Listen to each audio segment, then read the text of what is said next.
Buenos días con todos, mi nombre es Garlia Chuay y el día de hoy vamos a desarrollar unas preguntas que van a abarcar los temas de el polinomio Taylor, los extremos relativos en cuanto a máximos y mínimos y los multiplicadores de Lagrange. Estas son las preguntas que vamos a desarrollar. Primero tenemos el tema de polinomio Taylor. Voy a realizar una explicación y aparte proporcionaré un ejemplo. Bien, primero tenemos aquí la fórmula que corresponde al polinomio Taylor para calcularlo. Este está dado, esta aproximación está dado por el punto evaluado en la función más esta es la matriz jacobiana que está compuesta por las primeras derivadas parciales. En este caso está la derivada parcial con respecto a x y con respecto a y, ya que es, es para una función de dos variables. Esto se multiplica por la variación en x y la variación en y. Aquí podemos tener en cuenta que la variación en x es igual a x menos x sub 0, donde x sub 0 vendría a ser el punto en el eje x, y la variación en y está dada por y menos y sub 0, donde también y sub 0 representa un punto. Esto se lo suma hasta aquí, podemos decir que es de primer orden. Y aquí, cuando ya se incluye esta parte, es cuando se dice que es de segundo orden, de orden 2. Bueno, aquí se suma un medio, se multiplica por las variaciones en x, en y se multiplica por la matriz hessiana. Ahora, para construir esta matriz, podemos hacerlo de la siguiente manera. Colocamos aquí una x y aquí una y. Recordando que la matriz hessiana es las segundas derivadas parciales de la función. Entonces, aquí tenemos a nuestra derivada parcial en x y aquí a nuestra derivada parcial en y. Entonces, eh, construimos esta matriz mediante esta derivada parcial en x, que también se va a derivar después en x mismo. Por eso vemos que la derivada está elevada al cuadrado, porque es en x. Luego este con este, y nos forma esta derivada parcial. Luego en, con respecto a x, y forma y este con respecto a y forma que está al cuadrado. Y esto se va a multiplicar por la variación en x y la variación en y. Ahora, también les proporciono una manera más directa, por así decirlo, de realizar esto, que es aprendiéndose pues cada término para poder llevar a cabo el desarrollo de nuestro polinomio. Si se dan cuenta, es lo mismo, solo que en este caso el punto está dado por A y por B, en vez de x sub 0 y y sub 0. Y viene el mismo proceso que se suma.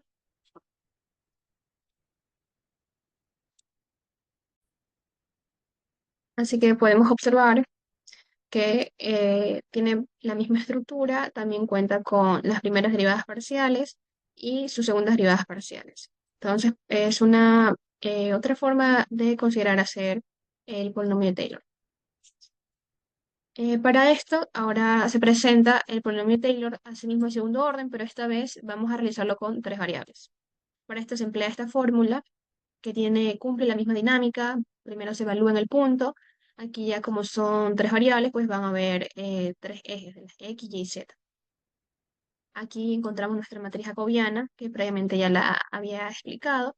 Están las variaciones, se agrega la variación en z, que vendría a ser la otra variable, y también asimismo se suma un medio, las variaciones. Nuestra matriz hessiana en este caso eh, va a ser un poco más grande, ya que se cuenta con otra variable.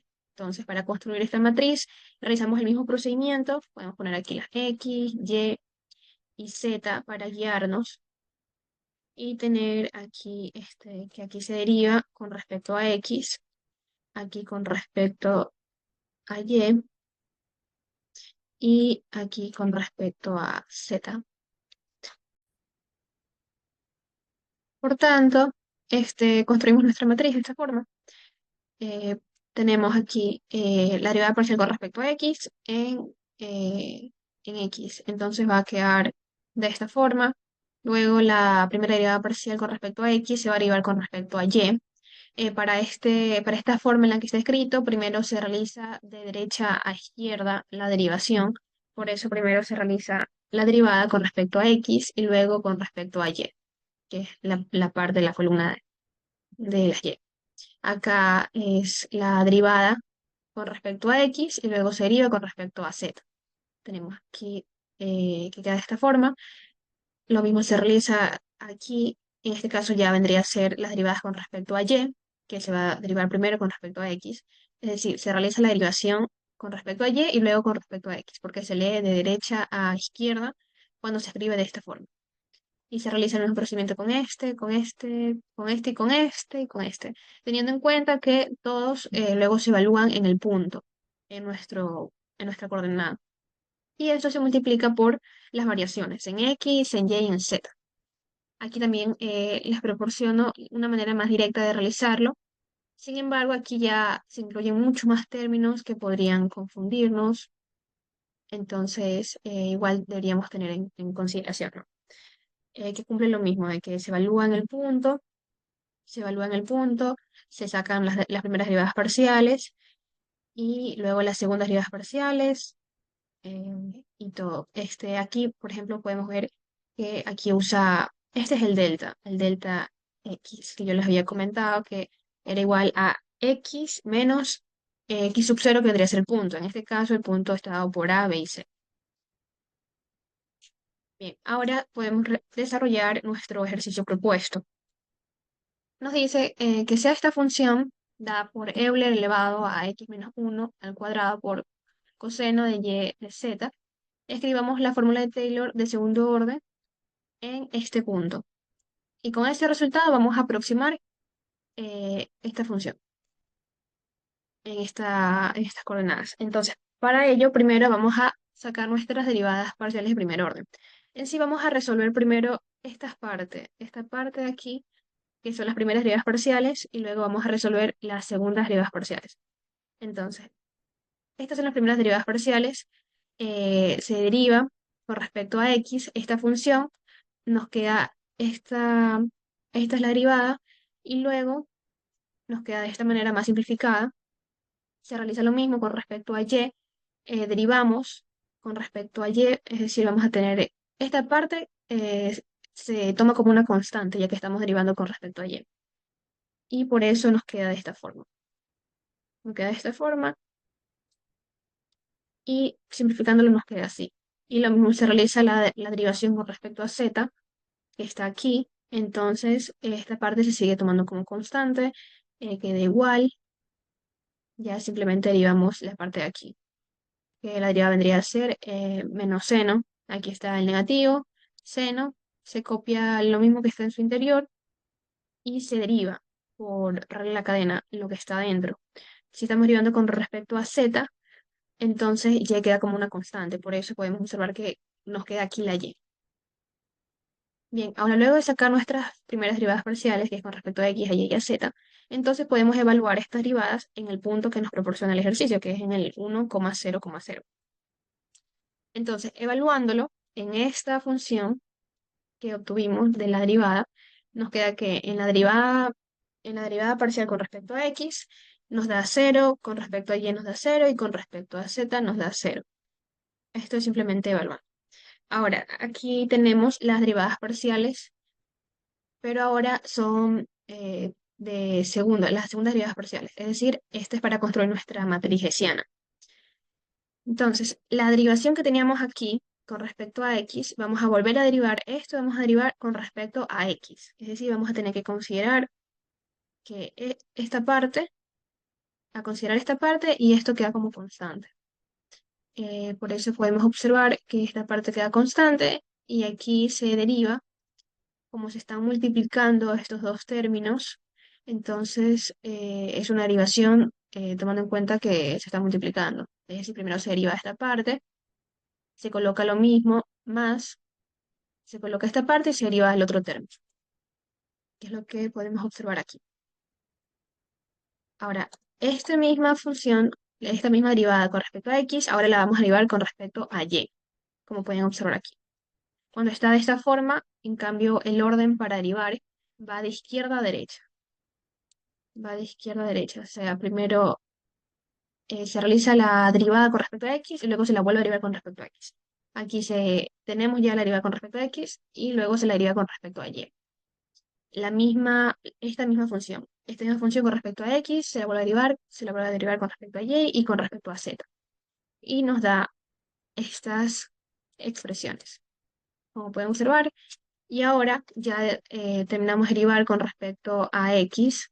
Entonces, cogemos ahora la función, la primera derivación con respecto a y ahora esta vamos a derivarla con respecto a x, con respecto a y con respecto a z. Para esta primera parte que vamos a derivar con respecto a x, vamos a derivar esta parte y la acá se va a tomar como una constante ya que no está incluido la x. Por tanto, nos queda de esta forma, de que es un Euler. Y lo mismo con respecto a z y con respecto a y. Ahora vamos a derivar nuestra última derivada parcial que estaba con respecto a z y aquí también vamos a derivarla con respecto a x, con respecto a y y con respecto a z también. Entonces nos queda de esta forma, como pueden observar. Y ahora todas estas derivadas que hemos encontrado vamos a evaluarlas en el punto que ya nos habían dado, es decir, en el 1,0,0. Y tenemos que nos da estos valores de 2, 0, 0, 0, 0, 0. Entonces podemos incluir estos valores en nuestra matriz hessiana. Es decir, nos queda de esta manera nuestra matriz hessiana después de haber evaluado. También no debemos olvidarnos de evaluar ese punto que nos dieron en la función. El punto era 1,0,0, entonces lo evaluamos y nos da el resultado de 1. Entonces ya reemplazando todos estos datos que hemos obtenido, en nuestra fórmula para obtener nuestro polinomio de Taylor, tenemos que eh, esta función pues se aproxima. Primero era nuestra función evaluada en el punto, nos da 1 más.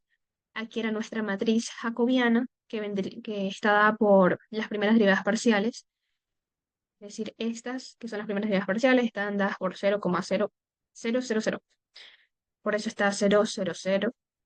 Aquí es nuestra variación, como les había comentado, la variación en x es igual a x menos x sub 0, donde la variación va a ser x menos, este es nuestro punto en x, por tanto nos queda x menos 1, que es lo que está aquí. Y en el caso de las y, como son 0, 0 y 0, entonces quedaría y menos 0, z menos 0, pero no está como tal escrito, no es 0. Lo sumamos, un medio, aquí está nuestra variación, los mismos datos que están aquí, y se multiplica por nuestra matriz hessiana que también ya la construimos a partir de los cálculos. Esto se vuelve a multiplicar con nuestra variación. Y ahora simplemente desarrollamos estas matrices. Las desarrollamos y nos queda, primero desarrollamos esta parte de aquí, desarrollamos de que como esta matriz está construida, es en matriz de 1 por 3, porque tiene una columna, una fila y 3 columnas, y esta está por 3 filas y una columna, entonces nuestra matriz resultante va a ser de una fila y una columna. Pero como se está multiplicando por 0, entonces por eso no se lo toma en cuenta acá. Es decir, 0 por toda esta expresión da 0, más 0 por y da 0, más 0 por z da 0. Por eso no la vemos acá. Luego resolvemos esta parte de aquí. Ah, resolvemos esta parte de aquí.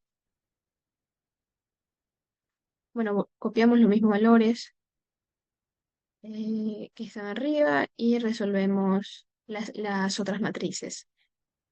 En este caso, resolvimos esta parte de aquí. Aquí es un 2. Resolvemos esta parte de aquí, nos da esta matriz resultante y volvemos a resolver esta matriz. Esta con esta y obtenemos esta expresión. Y resolviendo, pues nos queda que el polinomio Taylor de esa función en la vecindad de ese punto de 1,0,0, entonces devuelve esta función, este polinomio de Taylor, que ya simplificado nos queda de esta forma, aproximándolo. Ahora, el literal B nos pedía que dada el polinomio de Taylor obtenido, entonces lo aproximemos a este punto que nos da. Entonces, como ya tenemos nuestro polinomio, simplemente es de reemplazar. Esta es la parte de las X, de las Y y de las Z. Aquí tenemos que, solo tenemos el término de las X. Por eso solo aquí se reemplaza las X, que es de 1.1. Y resolviendo esta simple expresión, entonces nos queda que el resultado es de 1.01, que esa es nuestra aproximación. Bien, ahora continuamos con el literal número 2, donde nos brinda un ejercicio, nos dice que una función tiene derivada parcial en la variable x que está dada, es decir, nuestra derivada parcial con respecto a x está dada por x menos y elevado a 3 medios. Y la segunda y última variable, es decir, solamente va a haber con respecto a x, con respecto a y, es que esta derivada parcial está dada por menos x elevado al cuadrado más y.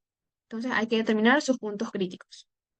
Bien, para determinar sus puntos críticos es que nuestras derivadas las tenemos que igualar a cero, nuestro primer paso. Entonces, como ya nos dan nuestras derivadas parciales, esta vendría a ser nuestra primera ecuación y esta nuestra segunda ecuación, que podemos despejar y nos queda de esta forma. Ahora ya de esta forma podemos sustituir, es decir, reemplazar un término en el otro. En este caso, yo estoy reemplazando esta X, esta X aquí. Es decir, Y va a ser igual a Y, 3 medios, y esto elevado al cuadrado, ya que X es igual a Y elevado a las 3 medios, que lo reemplazo aquí y queda así. Entonces, ya como queda así, esto se simplifica y nos queda que Y es igual a Y al cubo. Ahora, el Y al cubo lo cruzamos al otro lado, nos queda Y menos Y al cubo, que esto es igual a cero. Podemos sacar el factor común y decir que Y es igual a cero y la otra expresión también la igualamos a cero. En este caso, como nos queda elevado al cuadrado, entonces vamos a tener que Y también va a ser igual a 1 y a menos 1. Bien, ahora, mediante esto, vamos a reemplazar en las fórmulas para obtener nuestros valores en X. Entonces, para el Y que nos dio que es igual a cero, reemplazando en las funciones, en estas funciones, tenemos que para Y igual a cero hay un X igual a cero, que viene a ser nuestro primer punto.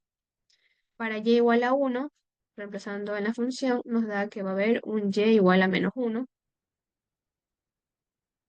eh, que este va a ser nuestro tercer punto. Recordando que aquí estamos, o sea, tenemos el valor de Y, ¿no? Entonces, este es el valor de Y y este es el valor de X. Pero existe que aquí en Y igual a menos 1, como aquí no se puede resolver, esto ya no entra dentro de los reales, sino en los complejos, por tanto no se toma en cuenta este de aquí. En cambio aquí, como nos dio también un X al cuadrado, pues tenemos dos valores de X. Entonces para Y, que va a ser igual a 1, es decir, aquí Y igual a 1, Y igual a 1, solo cambia que va a haber una X que va a ser también igual a 1 y otro que va a ser menos 1. Y así conseguimos nuestros tres puntos críticos. Ahora vamos a sacar las derivadas parciales, las segundas derivadas parciales de estas funciones que nos dieron y obtenemos estos resultados. Obtenemos que para la derivada parcial con respecto a x nos da 1, aquí nos da una expresión, nos da un 1 y otra expresión. Ahora, para saber si va a alcanzar un máximo o un mínimo, tenemos que construir la matriz hessiana. Por eso sacamos las segundas derivadas, porque hay que construir nuestra matriz hessiana. Entonces aquí reemplazamos en nuestra matriz hessiana, recordando que aquí es X, Y para poder construir bien nuestra matriz.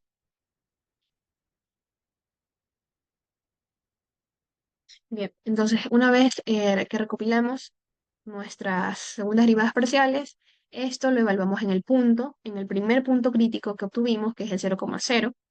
Entonces, si el determinante de esta matriz es mayor a 0 y el determinante del primer elemento de nuestra matriz es mayor a 0, entonces podemos concluir que f alcanza un mínimo en dicho punto. Luego tenemos en el siguiente punto, que es 1,1, realizamos el mismo procedimiento, tenemos nuestras derivadas, nuestras segundas derivadas parciales, lo reemplazamos en el punto, aquí ya cambia, ya no es 0,0, sino 1,1, entonces nos da un negativo. Como nos da un negativo, y en cambio acá nos da un positivo, entonces podemos decir que f alcanza un máximo en dicho punto. Y por último, en este punto 3, que nos da menos 1,1, aquí también reemplazamos con este punto, nos da un valor de 4 que es mayor a 0 y aquí no, esta matriz también es mayor a 0, por tanto podemos decir que f alcanza un mínimo en menos 1,1. Por último, el tercer ejercicio nos pide resolver un ejercicio propuesto en el libro. Como podemos observar, es este ejercicio que nos pide calcular los valores extremos tomando en cuenta las restricciones que se encuentran a lado derecho. Esta es la función como tal y estas son las restricciones. Este es el tema de los multiplicadores Lagrange. Entonces, para desarrollar este ejercicio, primero tenemos que ver que esta es nuestra función objetivo y estas son las restricciones. Entonces, se le saca las derivadas parciales a la función objetivo. Esto es igual a un multiplicador, en este caso lambda, por asimismo las derivadas parciales más otro multiplicador, en este caso mu, por las derivadas parciales. Entonces, para esta función, la derivada en x va a ser 3. Solamente aquí hay x y estas se consideran constantes. Y como se están sumando, entonces son 0. Sería con respecto a y, va a ser menos 1. Con respecto a z, menos 3 igual a lambda, las derivadas parciales. Asimismo, con respecto a x, y a z de la función g. Y lo mismo para este caso, para la función h. Ahora, esto lo organizamos como ecuaciones. Entonces, igualando queda 3 es igual a lambda, que multiplica 1 más mu por 2u, que es como podemos observar aquí. En el segundo tenemos menos 1, que va a ser igual a lambda. En este caso, como hay un 0, no se considera mu. Y nos queda esta ecuación que nos va a servir bastante. Y se realiza lo mismo para menos 3, que va a ser igual a menos lambda más 4zu, mu. Y las restricciones que las igualamos a 0. Ahora, vamos a considerar esta ecuación, la ecuación 1 y la ecuación 3, que pueden ver acá. Ahora, como ya tenemos nuestro valor de lambda, entonces podemos reemplazar en las ecuaciones que estamos tomando. Entonces, sustituyendo esto, primero tomando esta ecuación, este es un procedimiento aparte, nos queda que x es igual a 2 sobre mu y que z va a ser igual a menos u sobre mu. Ahora, para encontrar nuestro valor de y, porque ya tenemos x y z, entonces usamos la primera restricción. La primera restricción reemplazamos con los valores que ya tenemos, es decir, x y z ya tenemos. Entonces, como podemos observar, lo reemplazamos y obtenemos que y es igual a menos 3 sobre mu. Entonces, ahora como tenemos todo en términos de mu, lo reemplazamos en la última fórmula, en esta, y obtenemos que mu es igual a raíz de 6 y menos raíz de 6. Ahora, para determinar cuál es el punto, entonces reemplazamos mu en, como ya obtuvimos mu, reemplazamos aquí para obtener cuánto es de x, de y y de z. Entonces, para mu, que es igual a raíz de 6, tenemos este procedimiento. Aquí racionalizamos, ya que hay una raíz en la parte de abajo. Nos queda raíz de 6 sobre 3. Como y también sustituyendo, reemplazando, nos queda que es menos raíz de 6 sobre 2. Y para z, menos raíz de 6 sobre 6. Como podemos ver, tenemos nuestro primer punto. Ahora, para mu, que es igual a menos raíz de 6, entonces realizamos el mismo procedimiento, racionalizamos, nos quedan estos puntos que, si se pueden observar, es las mismas coordenadas pero con signo contrario. Ahora, para conocer si este punto alcanza un mínimo o un máximo, entonces podemos evaluarlo en nuestra función original, es decir, en esta función podemos evaluarla en esta, como pueden darse cuenta, para ver dónde es un máximo y un mínimo. En este caso, como nos da un resultado de 2 raíz de 6, entonces es un máximo. Y como nos da menos 2 raíz de 6, es un mínimo. Muchas gracias.